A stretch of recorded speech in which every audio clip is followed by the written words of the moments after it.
5 ways to affirm student identities when creating pathways to success. Number 1.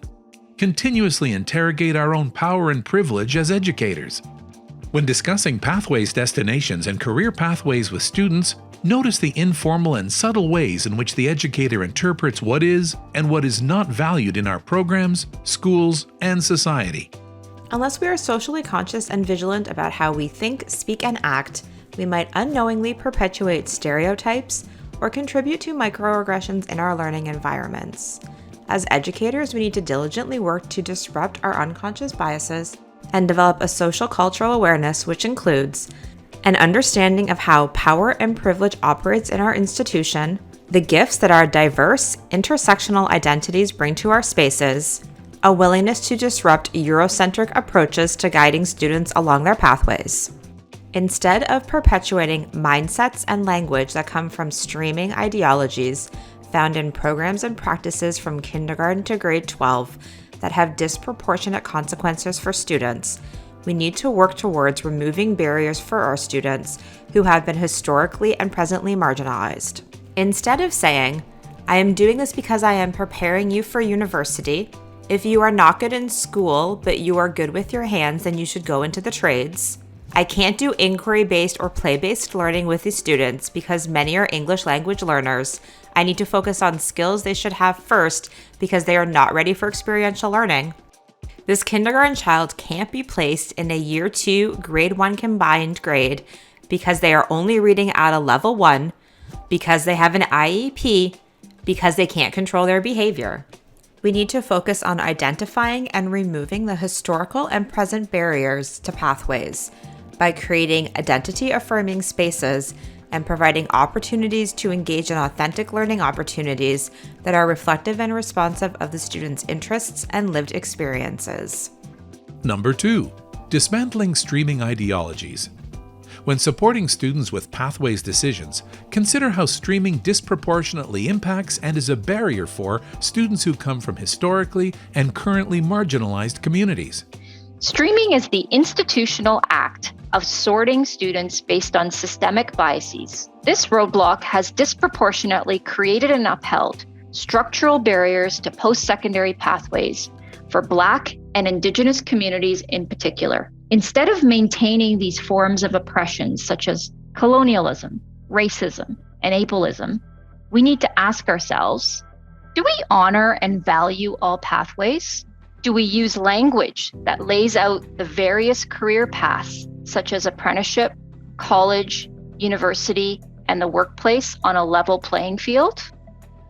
And do we encourage students to create an IPP in My Pathway Planner to support pathways decision-making?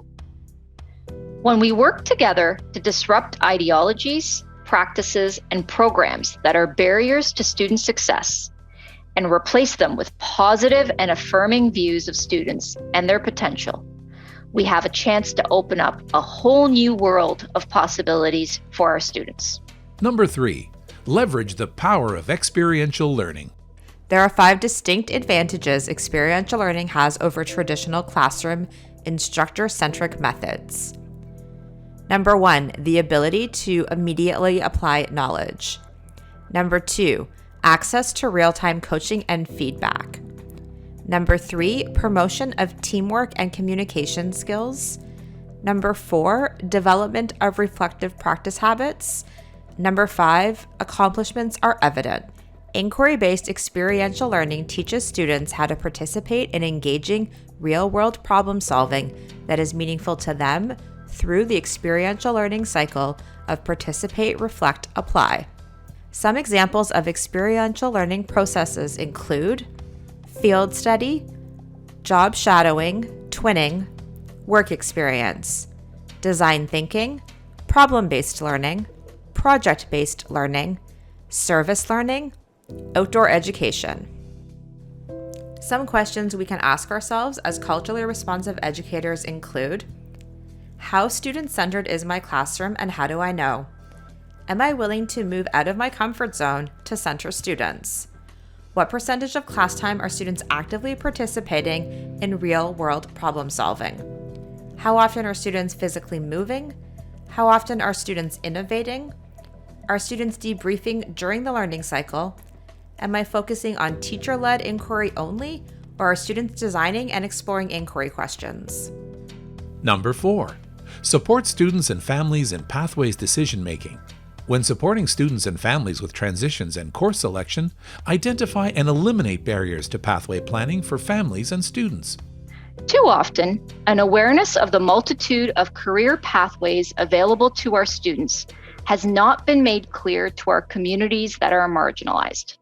We can be a force for change by acknowledging this historical fact and work together to expose more students, families, and educators alike to the plethora of opportunities available in apprenticeship, college, university, and the workplace. One way we can do this is by making everyone in our school communities more familiar with the education and career life planning framework, which includes this powerful 4-step inquiry process. As educators, we need to break down our preconceived notions about the communities we serve. For example, do we make assumptions such as, our families do not go to university, or our families do not go to college, they only go to university? Exposing students and families to a variety of experiential learning opportunities and events in all post-secondary destinations will support and guide students in making informed decisions about course selections and transitions. Number 5. Engage in community outreach with companies and organizations whose visions align with our culturally relevant and responsive pedagogy.